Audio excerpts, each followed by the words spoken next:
The story of China starts near the Yellow River. This big river had land that was great for farming. A long time ago, people made their homes there.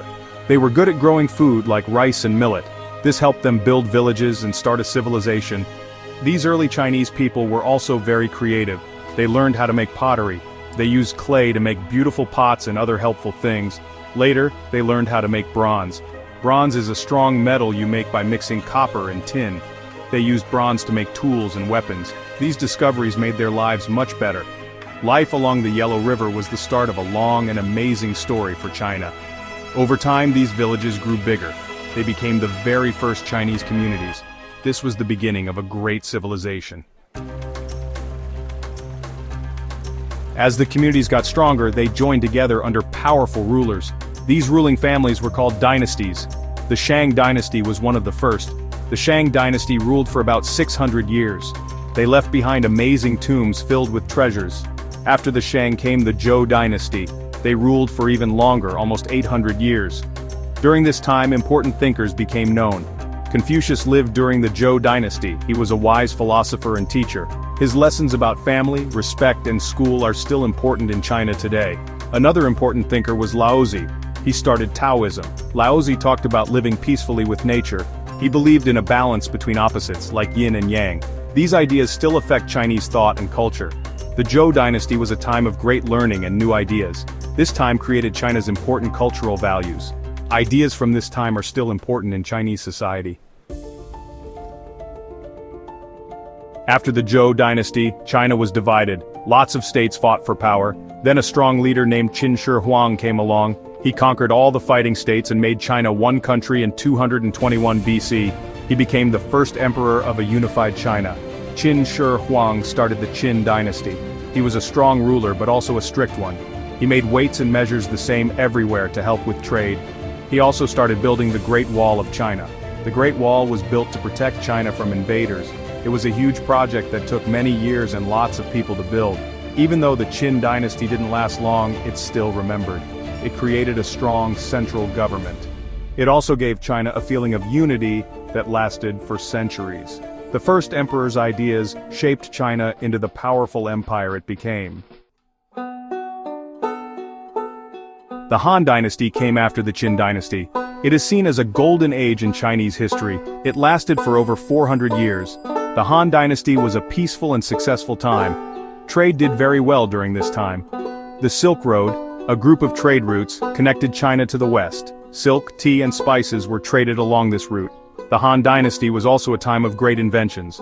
One of the most important inventions was paper. Paper was invented in China around 105 AD. It changed writing and communication forever. Another important invention was the compass. It helped Chinese sailors travel the seas. These inventions traveled along the Silk Road and changed the world.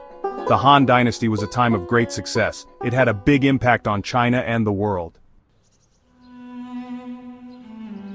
The 19th and early 20th centuries were a time of big change and trouble for China. The country had problems inside and pressure from outside. Foreign powers started to take some of China's control. The Qing dynasty, the last imperial dynasty, had trouble staying in charge. During these difficult times, a new feeling of nationalism emerged. Chinese thinkers and activists looked for ways to make the country stronger and more modern. This led to the Xinhai Revolution in 1911. This revolution removed the Qing dynasty and created the Republic of China. But creating a new China was difficult. The country still had problems inside and threats from outside. It was a hard time and no one knew what would happen. However, these challenges also created a new sense of national identity and purpose. In the second half of the 20th century, China changed a lot under the leadership of Mao Zedong. The Communist Party of China took control in 1949. This was the start of the People's Republic of China. This new era brought big social and economic changes. These included the collectivization of agriculture and a planned economy. China has become a world superpower in the 21st century.